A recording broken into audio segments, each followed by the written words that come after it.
Hello and welcome to the latest episode of the Third and King podcast, our first episode of the 2025 season. Today I'm going to be talking about some predictions. It is prediction season. I like to do this every year where I make some predictions, not that I think they'll actually come to pass, but just more of I have a strong take on individual players or something that might happen. And if things are kind of going in that direction, then I would chalk that up as a win. I'm first going to go over last season's predictions, which were filled with a bunch of losses. So, we'll take some time, go over last year's predictions. We'll make some predictions for this upcoming year. First, though, some news just came out. First and foremost, Gerard Encarnacion broke his hand, or I guess his finger yesterday. So he's going to be out for, at least 4 weeks, probably closer to 6 to 8 weeks. And that is a bummer. He looked pretty solidly in the fourth outfielder / DH, maybe even pick up some time at first base. He looked pretty prime for that. He hits the ball very hard. He is a really high exit velocity guy, and he looked kind of primed to have a good season in a limited capacity, and then that happened. The silver lining is that this basically solidifies a spot for Luis Matos. He probably would have made the roster to open the season anyways, based off of their other options, but I think this gives him a pathway to everyday playing time instead of just strictly platooning with Mike Yastrzemski in right field. Now between the 3 outfield spots, DH and first base, they've essentially got 6 players instead of 7, so it's much easier to cycle players in and out to keep them fresh based on the handedness of the pitcher and so on and so forth. And that's not even to mention the fact that Jung-Hoo Lee is still not playing in spring games because of a back issue. I think if Lee were to miss an extended period of time, that they'd want Grant McCray to take that spot just because he's the best defensive center fielder that they have. If it was a shorter term thing, I actually think they'd probably just suck it up for, a few days or a week and have Matos play center. But we'll have to see how that all shakes out. So, again, bummer for Encarnacion. Probably makes things a lot easier for them to keep Matos on the roster instead of having to consider whether to option him just to have him getting everyday at bats instead of just strictly platooning. So that's a bummer. Also, Kyle Harrison and Keaton Winn were both optioned. Keaton Winn, not a surprise. He is coming off an injury from last year. I don't know if their plan is to have him stretch out to start. I think he'd be really deadly as a short inning reliever because he's got high velocity and just a deadly splitter. Guys essentially with 2 pitches tend to work out better as relievers. He doesn't really have a really defined third pitch, so that's tough. I think they're probably planning on seeing if he can stick as a starter, but we'll see. And then I think a little bit more surprising, though not terribly surprising based on how this spring has gone, is that Kyle Harrison was optioned. I don't think this is any indictment on his skill. There were reports coming out that he got sick right at the beginning of camp and that he's basically just behind. He's not quite as stretched out as the other guys and maybe doesn't have the velocity back yet because he lost something like 15 pounds or something from being sick, which is rough. Now, that being said, Landon Roop and Hayden Birdsong have both outperformed him this spring, so it was going to be a possibility anyways, and I'll be curious to see how the Giants decide to figure out that 5th rotation spot, because at least right now it looks like Webb, Verlander, Ray, Hicks, and then the 5th spot between Birdsong and Roop, and both have looked really good this spring, so we'll see how that goes. I don't think they want to put either of them in the bullpen because they want them to continue to be stretched out as a starter, but it would be hard to justify sending either of them to AAA based on the performance. So we'll just have to see how that goes. But again, just kind of coming back to Harrison, I think he has been outperformed this season by those 2, as I said, but I don't think his optioning is any sort of indicator of where the organization feels about him. I think they're still very high on him. I think it was just he's a little behind because he came into camp a little sick.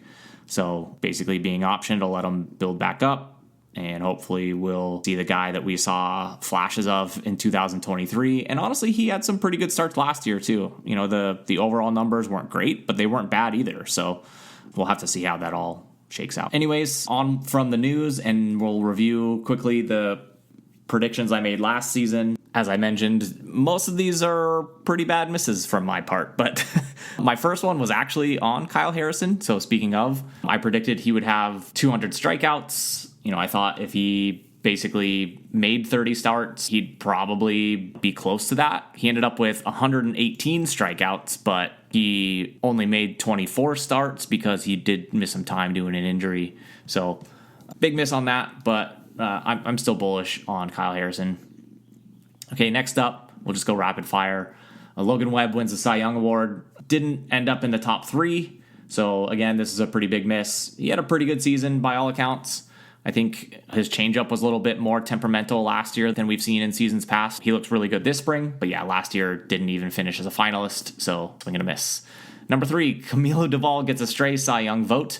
He did not have a good year, so that didn't go well. I think last year was probably not the year to predict that either, considering the top 3 finalists in the NL were very strong. But I think he's primed to come back and have a really strong season. I think, and we'll get to this later, but I think now that Ryan Walker has solidified himself in the closer role, that Camilo Doval is going to be more of like that fireman type, almost like an Andrew Miller of the mid-2010s. We've seen where Camilo Doval almost likes to have his back against the wall, and then he just kind of like buckles down and gets through it.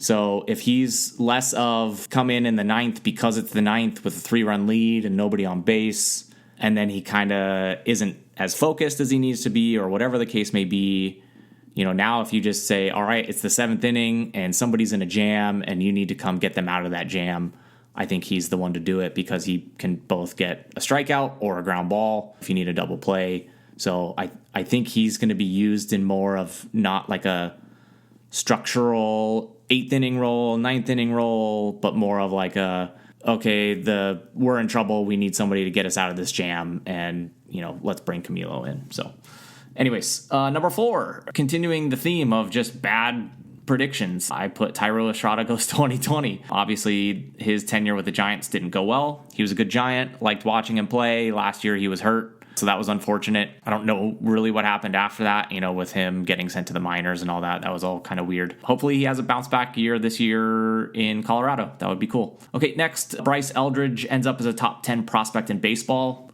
Close enough. I think this is good. I think some publications have him in the top 20 or something like that. So, I think he was in like the 80s last year or something like that. So again, just going with how I look at predictions, if things are trending in that way, I call it a win, and I think this is close enough. All right, next, the Giants sneak into a 3rd wild card spot. Nope. Number 7, Luciano transitions to the outfield. I don't know if I was saying that would happen in the season. Obviously, it has happened now, so we'll chalk it up as a win. I need some wins in this, so good job, me. Number 8, Michael Conforto gets traded to open up a spot for Luis Matos. That didn't happen. Matos got called up for other reasons, played really well, cooled off, got sent down, but obviously Michael Conforto did not get traded. I think part of that was that Michael Conforto got really cold right before the trade deadline, which I think kind of got in his head. I had this theory that once the trade deadline passed, that he would go on one of his kind of patented hot streaks, and sure enough, as soon as like the trade rumors stopped swirling, he locked in and had a good second half. So he's a good hitter, and if you look at his splits between home and away, like he just could not hit at Oracle. I don't know if it was a psychological thing. I don't know if it just completely was not a good park for his swing because he's a left-handed hitter. I don't know, but he's a good hitter. So anyways, number 9, Carson Wisenhunt makes an impact this year. That did not happen. Number 10, Jung Hoo Lee leads the league in triples. I think that's an incomplete. He got hurt. I don't think he had any. I think he had 1 triple. I could actually look this up, but I'm not going to. I think he was just about to get going when he got hurt. Obviously, that's easy to say. Okay, number 11, we get the first 30-homer hitter since 2004. That didn't happen. Matt Chapman got kind of close, but yeah, it didn't happen. Okay, and then a couple bonuses. I thought J.D. Davis, after getting cut, would have a good season. He did not. He went to the A's, kind of had a good start, then cooled off, got DFA'd. The Yankees picked him up, didn't do well, got released. I was wrong. Okay. And then last but not least, the Giants signed Juan Soto after the 2024 season. This had kind of been a holdover from the season prior. I think as every front office should be, but I think the Giants front office, when Zaidi was still there, thought that Juan Soto was the perfect fit for Oracle Park, the perfect hitter. And at that point, when I was making that prediction, I actually think Juan Soto was still somehow underrated. He's one of the best hitters of this generation, if not the best, and he's still only 25 years old. So I remember I had a bet with my friend where the over-under of his contract would be $450 million, and I took the over because I thought he'd probably settle in like the 550 range. I did not expect him to get 750 or 765 or whatever he ended up getting. So I think that, combined with the fact that there was a change in the front office, I don't know if Farhan would have been able to convince ownership to spend $765 million anyways. But, obviously that didn't happen. I wonder if it would have in an alternate universe, just because I think the way that Farhan likes to build teams is like, Juan Soto's like perfect. So, I mean, again, I think every front office executive should be thinking that way because he's an incredible hitter, well on his way to being a Hall of Famer. So, okay, so that was all for 2024, and we will go back to 2025. So we're running this one back, and hopefully the back doesn't come back to bite me, but Jung-Hoo Lee will lead the league in triples. We're going to go for it again. Big contact guy, left-handed hitter. Hopefully he shoots a bunch of balls into triples alley. He's obviously got the speed, and we're just going to say he stays healthy and hits a bunch of triples this year, and that'll be fun. Okay, next, I'm going to say that the Giants will not break the 30 home run curse, and basically everyone else is predicting that they will. I don't think they will. I think they'll have a bunch of guys in like the mid to high 20s, which is fun, but somehow I think they'll still avoid the 30 home run threshold, which is just going to be funny. They're going to have another starting left fielder this year. Might as well keep them both going, And then I already kind of touched on this, but I do predict that Camilo Doval rounds back into form and becomes the fireman. Ryan Walker will retain the ninth inning duties. Camilo Doval, likes to pitch in high-pressure situations. Those are not always the ninth inning. Those high-pressure situations kind of get him comfortable. Focused is probably a better word. I think he has one walk this spring. Spring training stats are a little hard to keep track of, but I think he only has one walk. So, yeah, hopefully we see him bounce back because that bullpen's nasty. If he comes back, if Ryan Walker continues what he's done, you've got Tyler Rogers being his funky self. Eric Miller looks really good. They've got a lot of guys in that bullpen that I think could help them win some games late. All right, next, I'm just going to double down again, and I'm going to say Logan Webb wins the Cy Young Award. I think he's found his changeup again. I think he's added a cutter. I think he's going to learn a lot from Justin Verlander, and I think he's going to put it all together this year. He's going to probably lead the National League in innings, if not the major leagues in innings. And I think even though we saw a shift last year, and we have over the last few seasons where, Paul Skeens was a finalist in Cy Young, even though he only threw 130 innings or so, I think that some people are going to push back and kind of help swing the pendulum back the other way and put an emphasis on innings if they're quality innings. I think if Logan Webb ends up with an ERA just under 3 but leads the league in innings, he'll have a really strong case, even if Skeens or whoever it is, has a lower ERA, more strikeouts per 9 or more strikeouts per walk.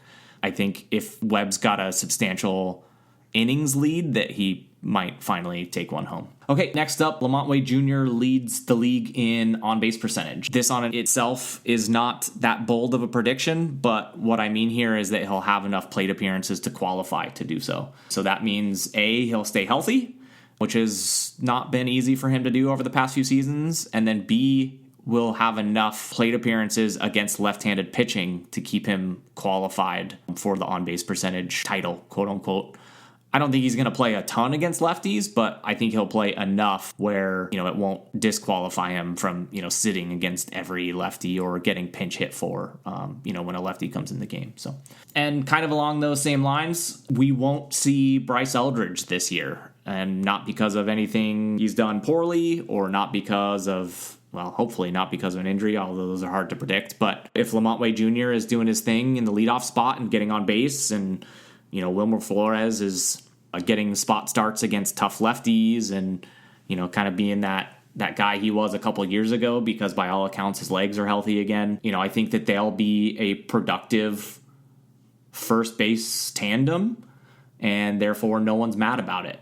Bryce Elders is going to have a strong year, but I think Wade and Wilmer will have themselves a strong year, and there won't be a clamoring to call Eldridge up. So, all right, next I'm gonna name Third and King's official minor leaguer of the year.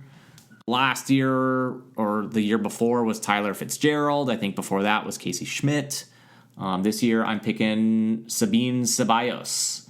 I think he's not really ranked highly in prospect rankings or anything like that, but I think he's going to have a really strong year to push himself up those prospect rankings. He was acquired in the Jorge Soler trade, which was thought of to be a salary dump, and I mean, maybe it was, but after they acquired him, he went to Eugene in high A and had a really strong year. He's had an incredible spring training so far. He's kind of opening some eyes at third base. So I think he's going to be the minor leaguer to watch that at least right now is a little under the radar, though he has opened some eyes here in spring training. So Sabin Ceballos. Okay, next, the Giants lead the majors in pitching WAR. Their starting rotation is deep. And as I mentioned earlier, their bullpen seems really strong. In fact, Eno Saris just recently ranked the Giants as, I don't know if it's his favorite bullpen or what he thinks is going to be the best bullpen, but basically had them ranked first. And then, we've kind of already touched on the depth of the rotation. They've got 7 or 8 guys that I think are all solid quality major league arms, if not better. And you need that. Somebody's probably going to get hurt. Somebody's going to get tired. So you need the depth behind your starting 5. Robbie Ray looks incredible this spring. Obviously it's spring training, so caveats aside, but he added a changeup that he learned from Tariq Skubal. Justin Verlander looks healthy and good. If I think Logan Webb's going to win the Cy Young, that's going to be because of a lot of bulk, and bulk pitchers tend to get you a lot of pitching WAR. So I think just all those things combined that I think they end up leading the majors in pitching WAR. I also think that they have a really strong defense, which, some metrics will try and weed that out as far as defense is concerned, but some of them don't. But I think regardless, having a strong defense behind you is gonna just help out. So Giants lead the majors in pitching WAR. Okay, next, just the eternal optimist in me. The Giants will finish third in the division, but they'll sneak into a wild card spot. Even if they're just contending for that up until the final week, I'd be happy. I just want interesting baseball all season. So we'll see how that goes. Next, I'm going to say that Sam Huff does his best 2024 Joey Bart impression. So obviously, Giants signed Tom Murphy before last year, kind of making Joey Bart the odd man out. Joey Bart went over to Pittsburgh and had a really solid year. It wasn't great, but it was really solid. And I think Sam Huff basically fills that role for the Giants this year. And then more importantly, I think he keeps Patrick Bailey fresh and healthy and therefore productive into the second half. I'm going to say that they combine for like more than 8 wins above replacement. If Sam Huff can get 1.5 or 2, and Patrick Bailey won the Gold Glove and is so valuable behind the plate, even as a below average hitter, he was worth like 4 WAR. So if he can keep up his hitting in the second half, which he hasn't been able to do yet, but if he can and finishes with an above average offensive season, I think all of a sudden he's an extremely valuable player. And I think Sam Huff, being a right-handed hitter, will spell Bailey pretty often against lefties and will help keep Bailey fresh, and therefore they'll combine for an extremely valuable season. Okay, next we're going to talk about Marco Luciano. I think he gets called up, midway through the year, and I'm just going to say he mashes the rest of the season. One of the people kind of in his way to playing time is already hurt in Encarnacion. Obviously, Encarnacion should be back in 6-ish weeks.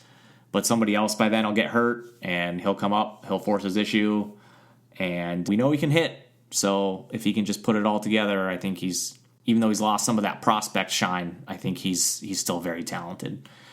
And then last but not least, I'm going to say that the Giants somehow acquire a left-handed hitter. The reason I say this is because they are so incredibly right-handed right now that I feel like they just need a left-handed hitter in there somewhere.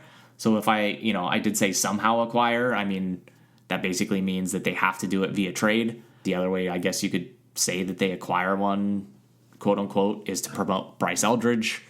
But if they promote Bryce Eldridge, it would probably be at the expense of Lamont Wade Jr. if he gets hurt or something like that. So Lamont Wade Jr. being left-handed, it wouldn't add a left-handed bat. So I guess what I'm saying is I think the Giants trade for a left-handed hitter at some point this season. Okay, that's all I've got. I don't know how often I'm going to be doing these this year, but I hope you enjoyed, and I hope the Giants have, if not a successful, at least an entertaining baseball season. So, okay, catch you on the next one. Check us out on thirdandking.shop or on social media at thirdandkingshop. Thanks.